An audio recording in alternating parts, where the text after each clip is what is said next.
dans une caverne, une espèce de monstre, mélange entre Gollum et Voldemort, tout recroquevillé comme ça. Aujourd'hui, je voulais aborder le plan émotionnel. Pour moi, les émotions, ce sont des énergies en mouvement. C'est quelque chose qui nous traverse. Souvent, on s'identifie à elles parce qu'elles sont trop fortes, elles nous traversent régulièrement, et c'est pour ça qu'on a tendance à dire « je suis une personne colérique, je suis une personne anxieuse », etc.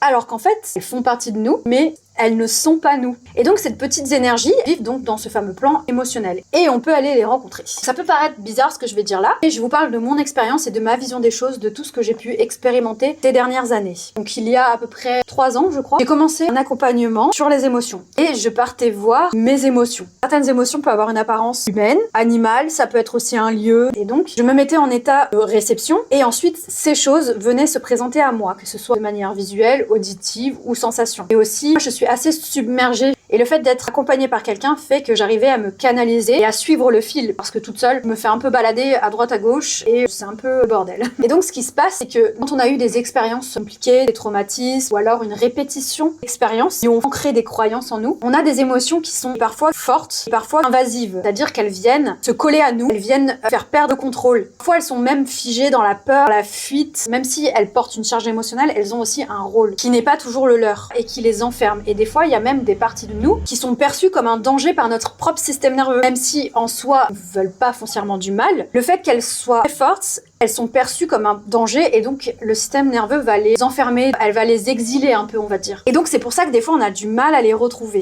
Tout le travail ici, d'aller les chercher, d'aller les libérer, parce que tant qu'on leur parle pas, tant qu'on va pas les retrouver, ben elles continuent de se manifester encore et on peut se sentir impuissant. Parce que tout ce qu'elles veulent en fait, c'est être entendues, c'est être libérées. Finalement, c'est des émotions qui souffrent. Et donc, nous, ce qu'on veut, c'est aller les aider. Moi, je vais vous donner une petite anecdote. Par exemple, une fois, j'avais vu dans une caverne une espèce de monstre, un mélange entre Gollum et Voldemort, tout recroquevillé comme ça. Et en fait, en lui apportant ce dont il avait besoin et en le soignant, ça lui a permis de transmuter, de se transformer en enfant, tout simplement. Et donc, je l'ai sorti de sa caverne et je l'ai mis ailleurs. En tout cas, jusqu'à présent, cette manière de faire avec mes émotions, c'est ce qui m'a le plus permis de transformer ma vie. Parce que j'ai expérimenté par moi-même. Je suis allée voir en conscience, j'ai transformé en conscience. Alors que souvent, quand on est en thérapie ou autre, c'est avec notre mental, on parle, mais on libère pas, on transmute pas les choses. Parce que les émotions, donc les énergies, ne se perdent pas, elles se transforment. On peut pas supprimer, on transforme. Et donc, cette méthode m'a vraiment permis de libérer et ça a vraiment impacté ma vie au quotidien.